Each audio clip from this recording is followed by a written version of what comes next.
Being one of the strongest mutants ever, Jean Grey can probably do whatever she wants and whoever she wants.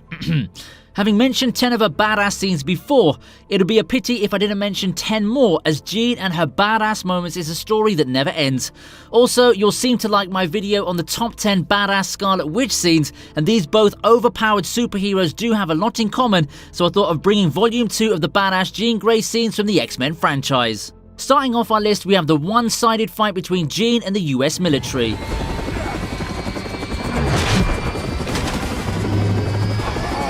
Post having a fight with X-Men leading to the death of Mystique, Jean escapes to the refugee island granted to mutants by the US government, where she meets up with Magneto and seeks his assistance in controlling her mighty power and anger. We see the military people arriving there asking for the whereabouts of Jean, to which Magneto responds that he was unaware of her existence on the island. Jean was hearing the conversations from a distance. She arrives on the location and completely destroys one of the helicopters using her psionic power, and was about to damage the second one when Magneto interferes and drags the military helicopter away from Jean's possession and asks the military people to leave the place immediately.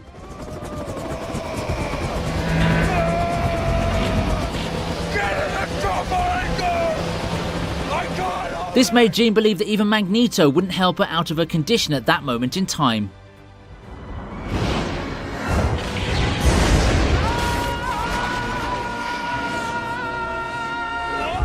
Up next, we have the first interaction of Jean and Storm with Nightcrawler. After receiving information about a mutant attack on the US president at the White House, Charles locates Nightcrawler in an abandoned church using Cerebro. Charles asks Storm and Jean to bring him to Xavier School. On reaching the abandoned church, Jean understands that Nightcrawler possesses teleporting ability, but it was much easier for both of them to catch him without harming him in any shape or form.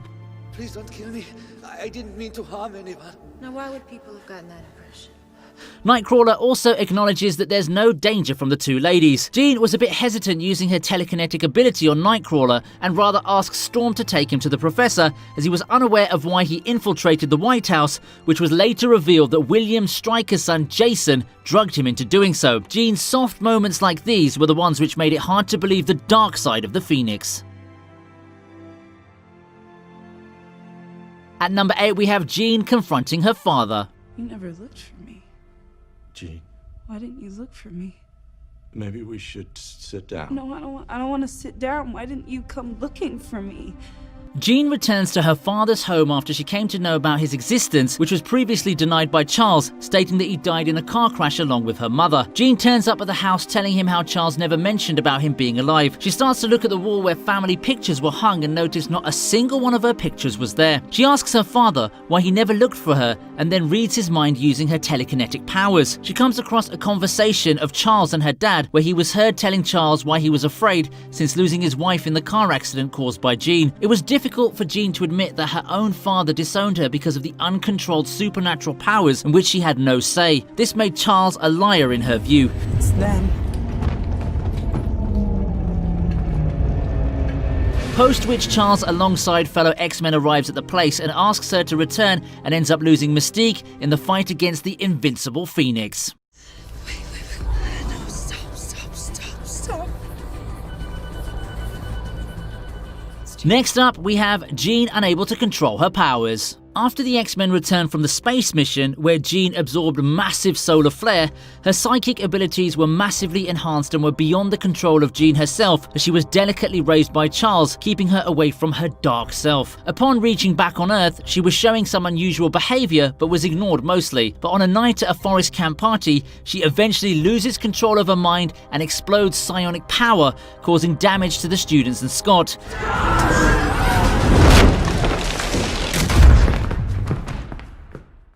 This resulted in her lying in the middle of the forest unconscious. This uncontrolled psychic ability brings her past memories back and helped her find the whereabouts of her father, who was declared dead by Charles. This moment resulted in the outbreak of Phoenix out of Jean, which Charles always feared. At number 6, Jean tries to read Logan's mind. So read my mind. I'd rather not. Come on. You afraid you might like it? I doubt it. Logan and Rogue, who were saved from the attack of Sabretooth by X-Men and were brought to Xavier's school. At first, Logan was a bit concerned as he was a loner, but later adapts to the new environment. One night, he was in a conversation with his crush, Jean, who was telling him about her telepathic and telekinetic powers. Logan asks her to read his mind, which she was reluctant to do, but Logan insisted. When she finally did, she came to know about the military experiment carried out by William Stryker on Logan to turn him into the Wolverine.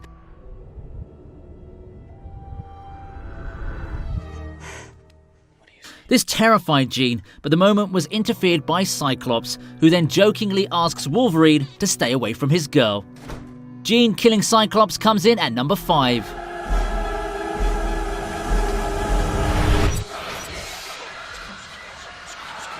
Post her death in the previous movie, Scott Summers aka Cyclops still was running through the emotions of losing his fiancée Jean. He turns to the same location where he lost her at the shores of Alkali Lake. Scott hears Jean's voice in his head and loses his mind, removes his glasses and fires a rather angrily beam towards the lake. Later, Jean appears from a bright light coming from the lake where she died. She then tells Scott she didn't know what happened after they left her in the lake. Later, she asks Scott to remove his glasses because now she could control his power. Scott removes them and extraordinarily, Jean manages to suppress his powerful beam. They kiss, and that's it. She takes his life. Professor then asks Storm and Logan to visit that place. Upon their arrival, they notice stones floating in the air, Cyclops' glasses, and a fainted Jean, who comes back as Phoenix.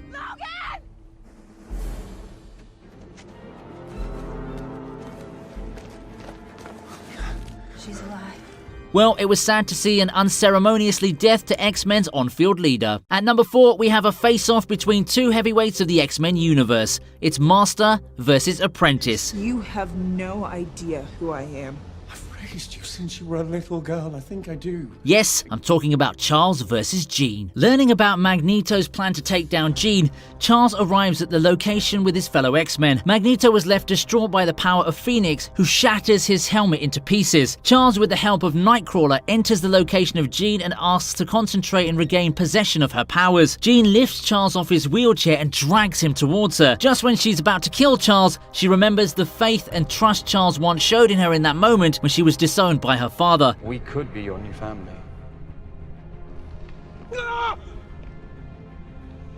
Because you are not broken.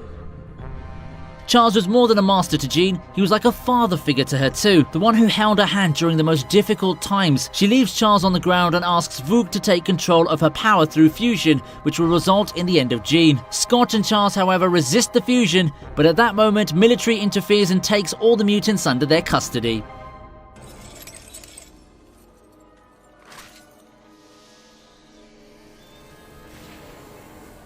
Jean. Up next, we have a scene from X-Men The Last Stand, where Magneto experiences the true power of Jean Grey. So, after killing Charles at Grey's residence, Jean escapes to the woods, where Magneto and his Brotherhood of Mutants lived away from the humans. Magneto meets Jean in person and tells her what he really thought of her after they first met. What do you want? I want you to be what you are. As nature intended. He saw a raw potential which could have been further developed, but Charles had held her back. He takes out a syringe-injecting gun through his magnetic manipulating power and tells Jean she can do anything with her mind and powers. And then Jean disassembles the gun with telekinetic powers and takes out the syringes present in it and faces it towards the frightened Magneto, to which Magneto screams, "Stop!" and Jean loses control and the syringes fall. Magneto understood that Jean was way too powerful for him to manipulate. He understood why Charles always confined her dual identity inside her. We're not going to have to meet every one of them in person, are we? No. This one's special. In the runner-up spot at number 2, we have the first interaction of Charles and Magneto with Jean Grey. Charles and Magneto pay a visit to the Greys' residence on learning about a mutant girl living there. They came to know about the feelings of the family about Jean. They felt she was ill and not fit to be part of their family. Charles asks them to let them meet her in person, where they got aware of her powers when she lifts the vehicles parked in the street outside her home and also changes the motion of water provided to plants by our beloved Stan Lee, who's obviously got the best cameos.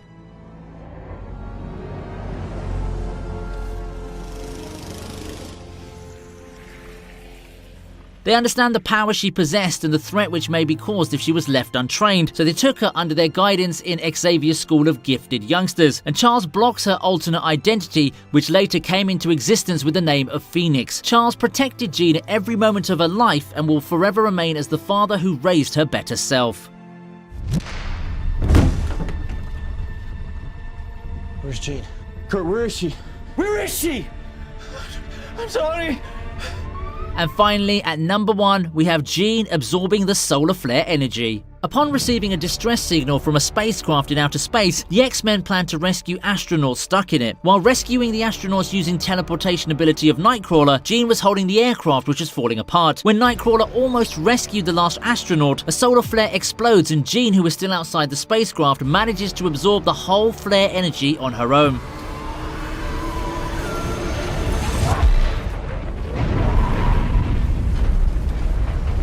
Post which, she faints and is brought back to the spacecraft by Nightcrawler. The absorption of high-intensity solar flare energy rather amplified her powers to a different level, upon which she lost control of her abilities. Jean, after this incident, brought her alternate version in front. She was getting overshadowed by the Phoenix. So, what do you think of our list? Do you think that there are other moments that are more deserving to be on this list? Feel free to give your opinions in the comment section. If there are any particular videos that you want me to do, comment on that below too. Please like, share and subscribe to the channel and hit the bell to never miss any of my new uploads. Thanks for watching, and I'll see you next time on the TV Regent.